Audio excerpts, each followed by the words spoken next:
Hi, welcome back. Today we're going to be looking at causes of the Civil War. And this is really just a continuation of the decade of the 1850s, the early 1860s, as we see North and South becoming more and more divided over this issue of slavery. And should it go west, or where should it end in the United States? So by the end of the 1850s, we're going to have a series of significant events, in a sense, almost one a year, that are going to show that we are getting to a place of unresolvable conflict. And the first of those is the Dred Scott case of 1857. Dred Scott was an enslaved African American who had lived in both what was the Northwest Ordinance Territory and also the territory north of the 3630 line of the Missouri Compromise. And over the years that he had lived in these areas as an enslaved person, he had had a lot of autonomy. His master was a doctor with the military and had lived in forts in these territories and allowed Dred Scott to travel quite freely, sometimes moving ahead of the doctor or behind him by days or weeks. So he was a person who was living in a pretty free way, although at least on paper was enslaved.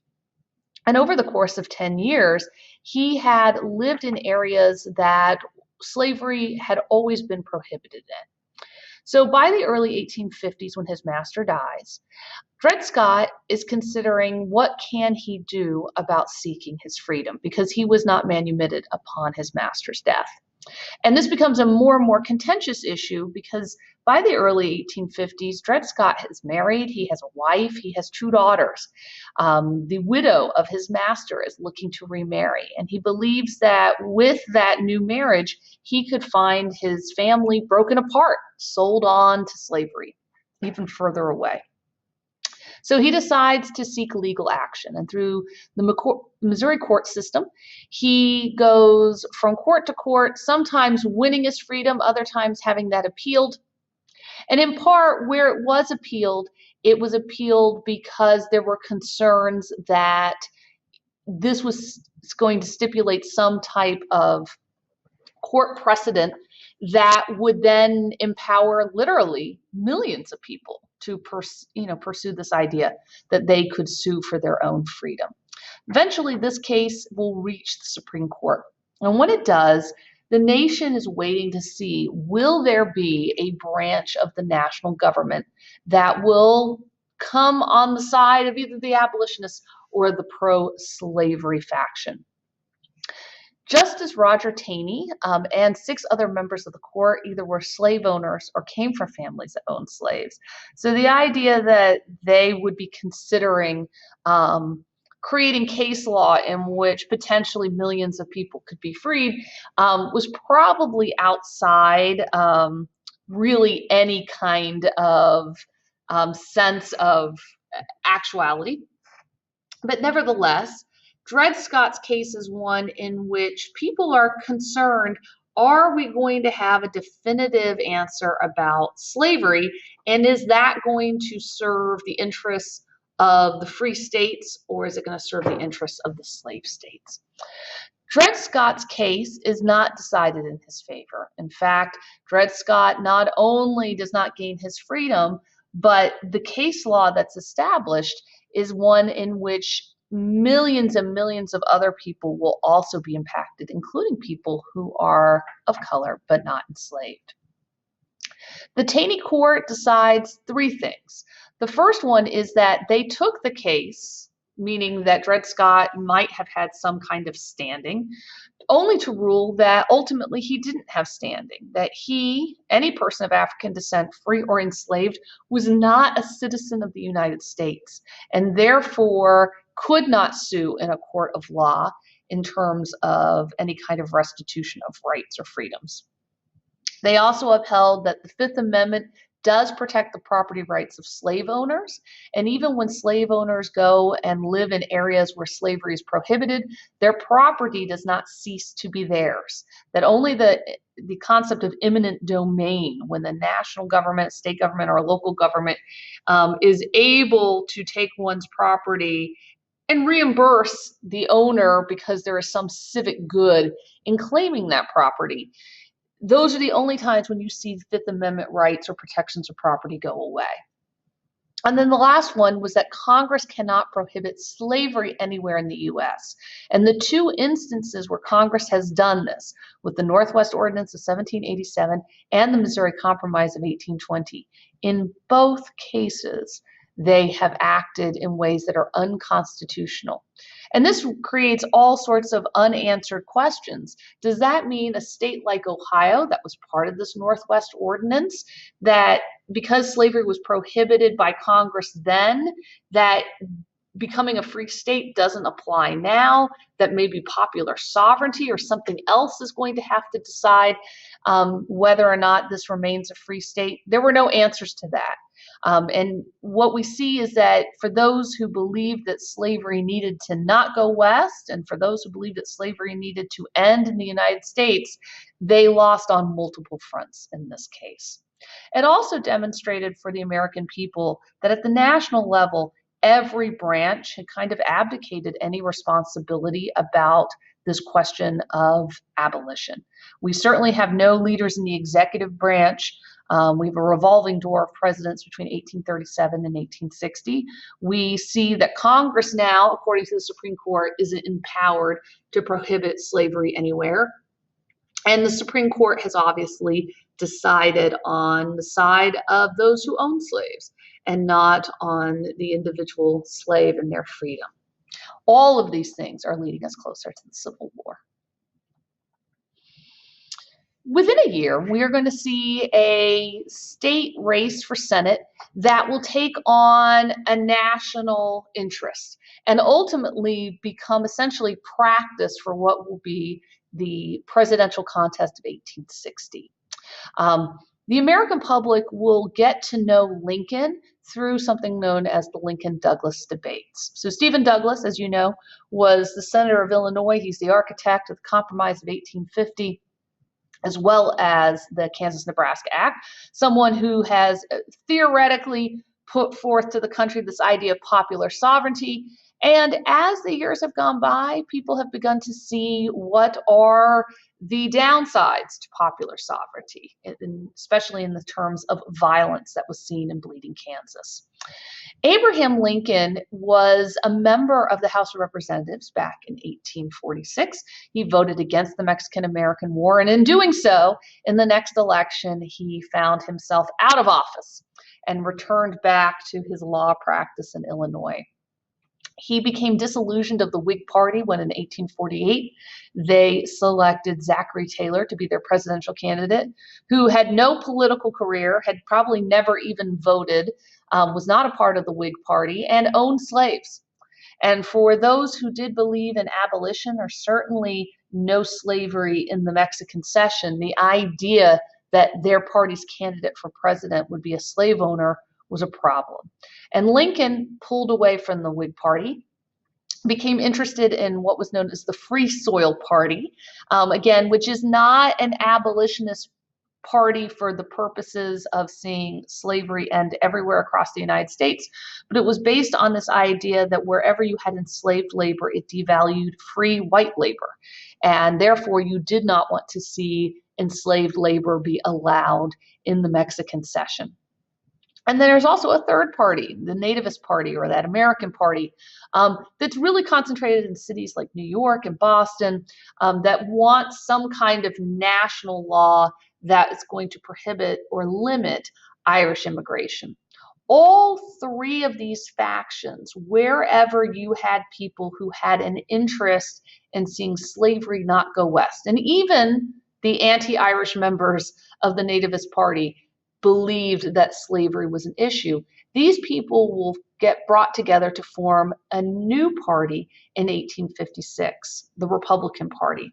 And the Republican Party will be the first party in American history that will have a plank as a part of its platform that acknowledges that slavery has to be prohibited in the West. Before that, you had individual members of the Whig Party talk about this, but a party that actually stood for some aspect of abolition had not happened before in American history. So Lincoln is part of this party now, the Republican Party. And in Illinois in 1858, they want to challenge Stephen Douglas. Now, Stephen Douglas is probably not going to lose because in creating things like the Kansas-Nebraska Act, he ultimately was trying to serve the interests of people who invested and built railroads, people involved in commerce. He was from the city of Chicago. He was trying to essentially build what will become the Transcontinental Railroad. So there was a lot of money that had an interest in Stephen Douglas maintaining that Senate seat. But nevertheless, Lincoln decides that he can create national attention about this issue of whether or not slavery can exist in the Mexican Cession and the flaws of popular sovereignty. So he challenges Stephen Douglas to a series of debates all over the state of Illinois. And the texts of these debates get published in newspapers far beyond Illinois. So people across the country are now getting an insight in that there is a candidate who's willing to take on this issue, and that people are getting to see that even individuals like Stephen Douglas, who was a Democrat, who was attempting to use popular sovereignty as a way of creating political compromise and getting his own way politically, that even he acknowledged that popular sovereignty could be problematic. And certainly the Dred Scott decision was an issue because he recognized that by saying that Congress couldn't prohibit slavery, that opened up a whole can of worms and created other problems in the United States, but also that popular sovereignty might mean that even on a local level, people could decide whether or not slavery could exist. So within a state, you might have certain townships that would accept slavery and others that did not. It was creating more problems than it was solving. So Lincoln loses in 1858, but what he gains is a national stage for his ideas. And the Republican Party now can build a consensus around a candidate for the next presidential election.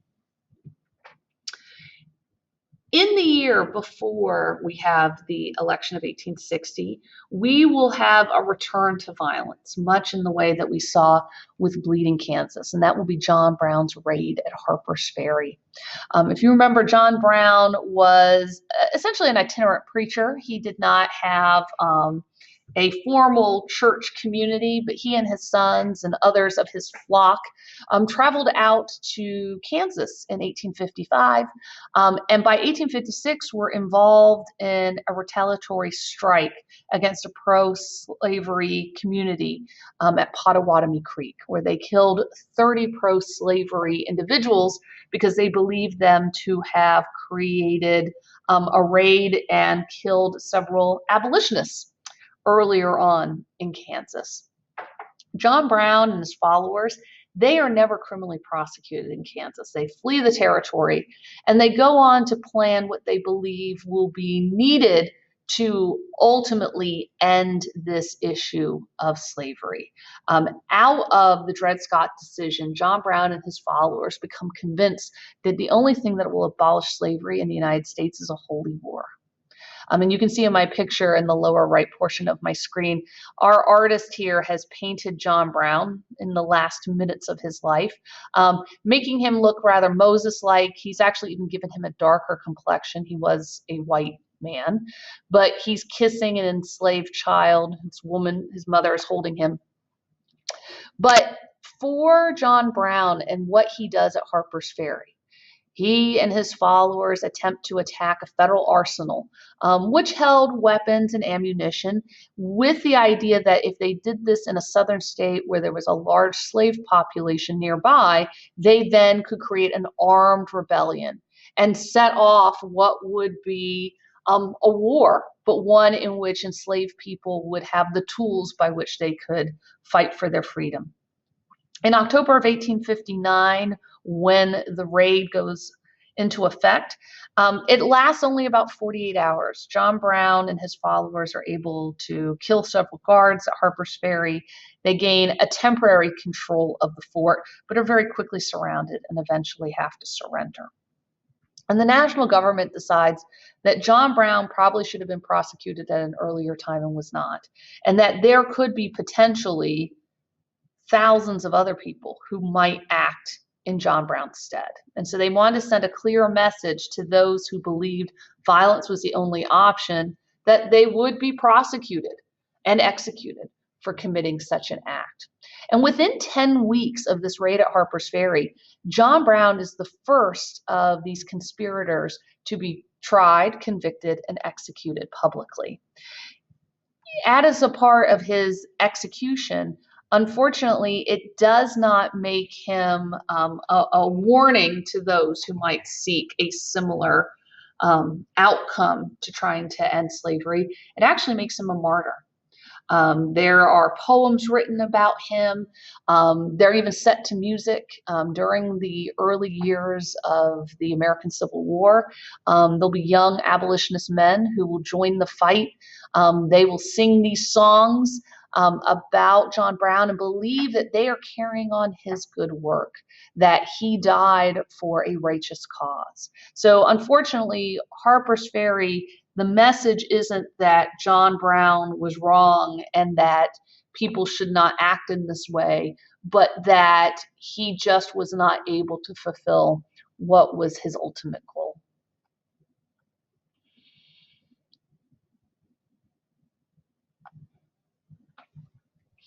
So by 1860, we have a presidential contest. And like that of 1800 and 1824, we have 4 candidates. And our artist here in our political cartoon has captured all 4 of these candidates and attempted to try to communicate how these candidates all fit into the greater scheme of the national framework of 1860. On the left, we have Abraham Lincoln, and you can see that they all are touching a map. And part of the map, at least the section that Abraham Lincoln has, he's gained and he's kind of holding on to and looks like he's pulling in one direction, which is being pulled in the other direction by Stephen Douglas, who's got his hands on Illinois and Indiana. We have a third figure of John Breckinridge, who is pulling the southern states off for himself. And then this little fellow, John Bell, here on the right-hand side, who's got a little pot of paste, and he's attempting to actually paste this beautiful map back together that's being torn into shreds. Why were there 4 candidates in 1860?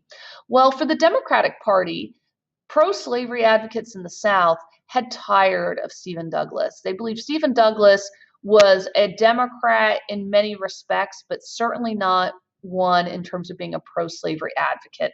And they were afraid that this whole idea of popular sovereignty was being seen as a negative, that ultimately people might simply decide that, yes, slavery needed to be prohibited in the Mexican Cession. So they decided that he could not be their candidate. So in southern states, John Breckinridge was the Democratic candidate on the ballot. In the North, Stephen Douglas was. This new Republican Party, wherever they can get Lincoln's name on the ballot, they do.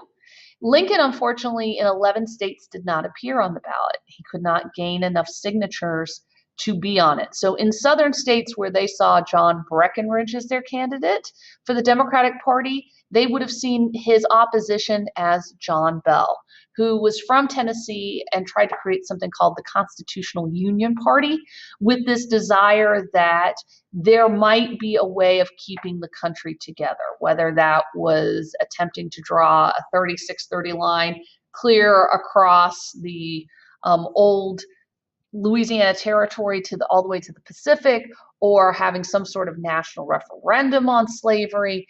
But he believed there was still a way of the country being able to come to an agreement on this issue where both sides would be satisfied.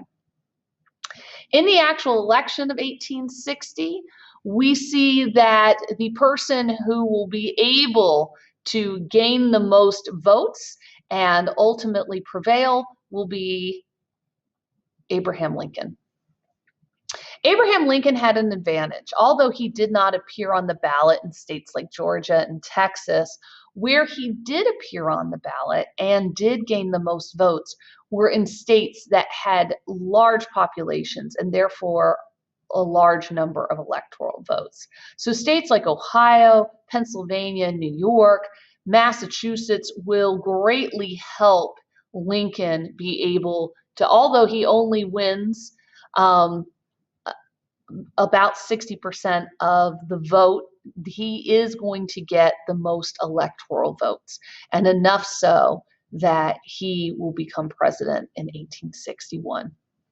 Unfortunately, in many states where he wasn't on the ballot, they saw his election as not their president. He wasn't even someone they could choose. And as a result, when the vote was certified by the Electoral College in December of 1860, South Carolina seceded. They created what they called a Declaration of Immediate Causes. And as you can see from our text, they will argue that when we install our next president in 1861, that the Republican Party will be taking possession of the government. The Republican Party also won quite a few Senate seats and House seats in that election as well. And that the South will be excluded from the common territory. And what they meant by that was the Mexican Cession, that all of that territory and what was the remaining territory within the Louisiana Purchase, that the Republican Party stood against slavery ever going to those areas, and therefore the principles of the Constitution upon which all of these states agreed to and ratified, that no longer would these apply. And so South Carolina decided to secede, and 6 other states will follow between December and April of 1861. There is a last-ditch effort to try to create some kind of compromise and stop this secession crisis, known as the Crittenden Compromise. And the idea was that you would actually have an acknowledged permanence of slavery in slave states, that Congress might not be able to prohibit slavery, but there could be a national law created saying that where slavery currently exists, it could be a permanent and therefore never abolished condition.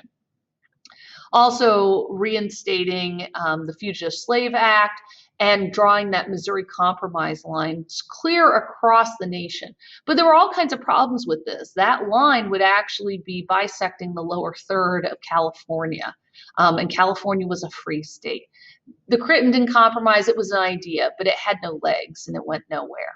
The Deep South states that secede first are states that have large slave populations, in some cases more enslaved than free white people in those states.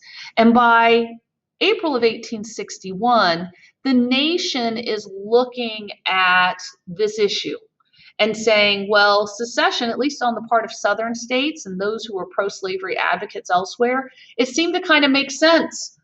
It seemed like the country was moving in a direction in terms of abolition that didn't serve the needs of a number of states. The northern and abolitionist perspective was one in which states like South Carolina were acting crazy and kind of making fun of the pronunciation of the word aristocracy by Southerners. We can see our caption here of our donkey that's trying to pull away from the hitching post that says Union. But that this idea of secession is absolutely crazy. Why would any state do this? And could you actually form an independent nation? South Carolina and 10 other states will believe, certainly by June of 1861, that the answer is yes, that they can secede from the Union. And those states that do secede, they create something called the Confederate States of America. This will never be acknowledged by the United States government. Throughout the period of the Civil War, one, there is no official declaration of war because the United States government doesn't recognize the Confederate States of America as a sovereign nation. And Lincoln will always speak about the states in insurrection with the United States government. He will never acknowledge that there is any kind of legitimate cause in which states can secede from the Union. It's based on the principle that within the Constitution itself, you can ratify the Constitution and join the Union, but there is no language in which it tells us how a state could leave. And therefore, it was never conceived that secession was an actual legal entity of any kind. Lincoln, when he is inaugurated in March of 1861, he is going to speak to the nation and say that he pledges to preserve slavery where it existed. He was always labeled by pro-slavery advocates as being an ardent abolitionist, and he certainly will become one, certainly wants to see slavery end across the nation by certainly the second half of 1862. But even when he becomes president, he is still only going to speak about stopping slavery from spreading west. He also is going to talk about that the Union itself, not only in the Constitution it does not say how you can secede, but that the fact that the states came together and formed a Union even before there was a Constitution, with those original 13 states, including states like South Carolina. He also is going to prepare for war, saying that he knows that this might happen, but he is hoping that the South will take no actual military action against the United States government. Unfortunately, that was not to happen. On April 12th of 1861, South Carolina will begin to lay siege to a fort in Charleston Harbor known as Fort Sumter. They will issue to the commandant of the fort that the soldiers who are there should vacate, that this is now no longer U.S. federal property, but property of South Carolina and the Confederate States of America, and that if the fort will not be vacated, it will be fired upon until the United States government surrenders. And the attack on Fort Sumter was relatively short-lived. For a month prior to the actual bombardment, the island itself had been cut off from resupply. And so those who were on the island within the fort were unable to get in food and other needed supplies. And the hope was that they would simply, for that reason, give up control of the fort. Lincoln swore that he would not allow that to happen. And so the men who were stationed within the fort had to stay. And with the attack, eventually had to cede the fort back to South Carolina. This is when Lincoln decides that he is going to have to take some type of stronger military action. And he is going to ask Congress to allow him to take volunteers, 100,000 of them, for the Army, and 4 more states will join the Confederacy, and we will begin to have the American Civil War. Again, our map just to show you that we have various states, some that are free states, some that are slave states. Many of those slave states join the Confederate States of America, but not all of them. Missouri, Kentucky, Maryland, and Delaware were what were known as border states. They had slavery, but they never leave the Union. Why don't they and other states do? Well, they had relatively smaller slave populations, and they did have a good number of abolitionist people, or certainly those who did not believe that leaving the United States, leaving the Union, was an effective way to address this issue. So our gray states are those that are the last 4 to join the Confederacy. Our blue states are those that joined before the attack on Fort Sumter. So as we end today, I want you to just consider that we've talked about a bunch of events over the last few days, everything from the Treaty of Guadalupe Hidalgo and gaining the land of the Mexican Cession. We've looked at Kansas-Nebraska Act and what will be this idea that popular sovereignty is going to solve the slavery question by the American people, the Supreme Court's Dred Scott decision, and then the actions of John Brown and his co-conspirators to try to launch an armed slave rebellion with their raid on Harper's Ferry. So the question is, which of those 4 do you think is the most significant cause of the Civil War? Which of these do you believe would create a sense of inevitability for the war to begin? Or in another sense, which of these events created an impasse in which our two sides, those who don't wish to see slavery spread west or want to see the abolition of slavery, and those who are pro-slavery and want to see slavery be maintained and grow in the United States, no longer can reach effective compromise.